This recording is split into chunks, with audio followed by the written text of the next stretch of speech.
'23' cinema యాక్చువల్‌గా నేను చాలా కాలంగా ఇది ఎవరన్నా తీస్తే బాగుండని తిరుగుతున్నాను. ఆ పాయింట్ ఈయన రాజు గారు తీసుకొని ఈ సినిమా రూపొందించటం నిజానికి ఇది ఒక చర్చ జరగాల్సినటువంటి అవసరం ఉంది సమాజంలో. ఈ చిలకలూరిపేట బస్ దహనం కేసులో 93 అంటే నిన్నే జరిగింది ఇన్సిడెంట్ అది. 93 మార్చి 7వ తారీఖు జరిగింది. మార్చి 8వ తారీఖు మనం 32 సంవత్సరాల తర్వాత మాట్లాడుకుంటున్నాం ఇప్పుడు. వీళ్ళు అప్పటినుంచి జైల్లోనే ఉన్నారు. మధ్యలో ఒక్కసారి పెరోల్ తీసుకుని చలపతిరావు బయటకొచ్చాడు గానీ, విజయవర్ధనరావు లోపలే ఉన్నాడు. అప్పటినుంచి టోటల్‌గా. ఇతను అంటే వీళ్ళు ఎందుకు మగ్గిపోతున్నారు? అంతకాలం ఎందుకుండాలి జైల్లో? అంటే చాలా మందికి లైఫ్ అంటే 14 సంవత్సరాలని చెప్పి ఒక అనుమానం, ఒక ఇది ఉంటుంది. ఒక నమ్మకం.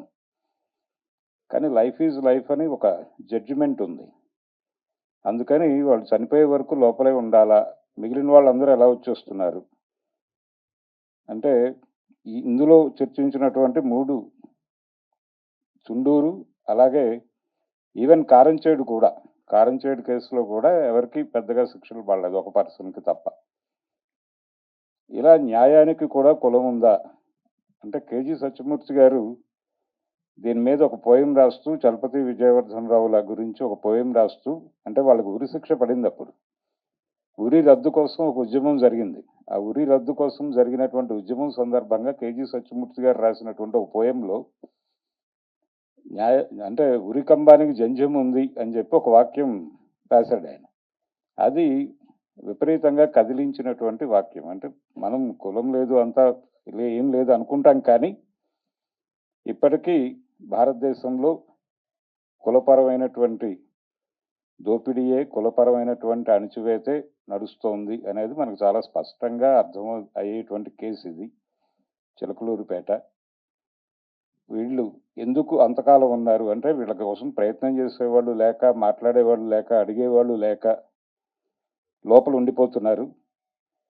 ఈ మధ్యకాలంలో నేను చాలా సందర్భాల్లో అంటే ఆంధ్రప్రదేశ్ హోంమంత్రి గారు అనిత గారిని కూడా కలిశాను 2 సార్లు. అంతకు ముందు హోంమంత్రులను కూడా కలిశాం. ప్రతి ఒక్కరూ పరిశీలిస్తామంటారు తప్ప ఎవరూ పట్టించుకోవట్లేదు. 93లో వీళ్ళు జైలుకొచ్చినప్పుడు, రాజమండ్రి జైలుకొచ్చినప్పుడు నేను వేరే కేసులో జైల్లోనే ఉన్నానప్పుడు. నేను బయటకొచ్చేసాను. నా జీవితంలో నేనున్నాను, కానీ వీళ్ళు అక్కడే ఉన్నారు ఇప్పటికి. కాబట్టి కులపరమైనటువంటి ఒక వివక్ష కొనసాగుతూ ఉంది ఈ సమాజంలో. అంటే ఇందులో చూపించినటువంటి 3 కేసులు, చుండూరు, రెడ్లు చేసినటువంటి ఇది, తర్వాత కారంచేడు కమ్మ సామాజిక వర్గం నుంచి జరిగినటువంటి మాదిగల మీద జరిగినటువంటి దాడి, తర్వాత ఇది చిలకలూరిపేట, అలాగే జూబ్లీ అంటే శ్రీరాములయ్య సినిమా ఓపెనింగ్‌కి వెళ్ళినటువంటి మిక్కిలినేని జగదీష్ బాబు గారు కూడా చనిపోయారు ఆ ఇన్సిడెంట్‌లో. 5గురు జర్నలిస్టులు ఉన్నారు. వాళ్ళు కాకుండా క్రూ ఉంది. వీళ్ళందరూ ఆ బ్లాస్ట్‌లో చనిపోయారు. అక్కడ చంపటం అనేది ఇంటెన్షన్. మద్దెల చెరువు సూర్యనారాయణ రెడ్డి పరిటాల రవిని చంపటం అనేది ప్రోగ్రామ్‌గా, ఇంటెన్షన్‌గా అతను ఆ ల్యాండ్ మైన్ ఏర్పాటు చేశాడు. అయితే పరిటాల రవి గారి కారు కంటే ఈ మీడియా వ్యాన్ ముందుకు వెళ్ళి అక్కడ ఆ బ్లాస్ట్ జరిగి చనిపోయారు. 26 మొత్తం. కాబట్టి ఆ కేసులో అందరికీ నార్మల్ లైఫ్ వేశారు. ఆ నార్మల్ లైఫ్ వాళ్ళు చేసేసి బయటకు వచ్చేసారు. అంటే విత్ రిమేషన్ వాళ్ళు ఉన్నది గట్టిగా 7.5 ఏళ్ళు, 8 ఏళ్ళు ఉండుంటారు. బయటకు వచ్చేసారు. ఒకవేళ నెంబరే కారణమయ్యి, నెంబరే క్రైమ్ అంటే చాలా దుర్మార్గమైన క్రైమ్ అని చెప్పడానికి నెంబరే కారణమైతే మరి వాళ్ళెందుకు బయటకు వచ్చేసారు? ఒక జడ్జిమెంట్ ఉంది. నేరం తీవ్రతని మనం ఐడెంటిఫై చేయాలంటే చంపిన విధానం తప్ప నెంబర్ కాదు అని. అయినప్పటికీ వీళ్ళు ఇప్పటికీ లోపలే ఉన్నారు. సమాజంని నేను రిక్వెస్ట్ చేస్తుంది ఏంటంటే, ప్రతి ఒక్కరూ వీళ్ళు ఎందుకు బయటకు రాలేదు అంటే, వాళ్ళు చేసింది తప్పు కాదని వాళ్ళు అంటం లేదు, తప్పే. మేము తప్పు చేశాము అని వాళ్ళు బాధపడుతున్నారు. కానీ జైలు డిపార్ట్మెంట్ అనేది కరెక్షన్ డిపార్ట్మెంట్ కదా! వాళ్ళు సంస్కరించబడి బయటకు వచ్చేయాలి కదా! ఎందుకు ఇంతకాలం జైల్లో పెట్టుకోవటం వలన ఏమిటి ప్రయోజనం?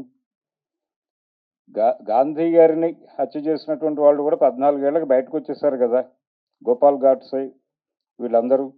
నారాయణ ఆప్టే అలాగే గాడ్సే మాత్రమే ఉరిశిక్ష పడింది. మిగిలిన వాళ్ళు లైఫ్ చేసి బయటకు వచ్చేసారు కదా!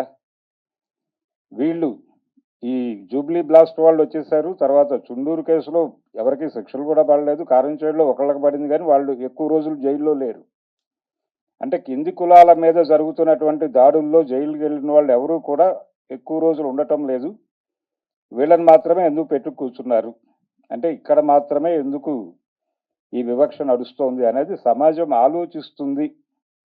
ఏదో రూపంలో సమాజంలోకి వెళ్ళాలి. నిజానికి చాలా అంశాలు మనకి తెలుగు సమాజంలో ఉన్న అంశాలు తెలుగు సినిమాలో రిఫ్లెక్ట్ కావడం లేదు. మొదటిసారిగా అలాంటి ప్రయత్నం ఒకటి జరిగింది ఈ సినిమా ద్వారా అని నేను అనుకుంటున్నాను. ఈ ఐడియా నేను చెప్పగానే దాన్ని రిసీవ్ చేసుకున్నందుకు రాజు గారికి ముందుగా ధన్యవాదాలు చెప్తున్నాను. నేను చాలా మందితో చర్చించాను ఇది చాలా కాలంగా, ఇది ఒక సినిమా తీస్తే బాగుంటుంది కదా అని. ఏది ముందుకు వెళ్ళలేదు. ఇది ఇలా ముందుకు వెళ్ళటం అనేది నాకు చాలా ఆనందంగా ఉంది. ఇది నిజానికి సమాజంలో చర్చ జరగాలి. ప్రతి ఊళ్ళోనూ ప్రజా సంఘాలని వీళ్ళని కూర్చోబెట్టి, బాబు ఏమిటి పరిస్థితి, మనం ఇప్పటికీ జైల్లోనే ఉన్నారు వాళ్ళు. చలపతిరావు నెల్లూరు జైల్లో ఉన్నాడు, విజయవర్ధన్ రావు రాజమండ్రిలో ఉన్నాడు. కాబట్టి వాళ్ళ విడుదలకు ఏదైనా ఇది ఉపయోగపడుతుంది. ఇది ఒక ఉద్యమంగా అంటే ఒక సినిమా నుంచి ఒక మూమెంట్ బిల్డ్ అయ్యి వాళ్ళు బయటకు రావటం అనేది జరిగితే డెఫినెట్గా ఈ సినిమా కళ సాకారం అవుతుంది అనేది నేను భావిస్తున్నాను. Thank you. Thank you sir, thank you so much. నేను ఎలా ఆలోచిస్తారంటే, రోల్ మీద ఉన్న యాక్టర్స్ని మీరు మూవీలో ఎలానే చూస్తారు ma'am, but behind the scenes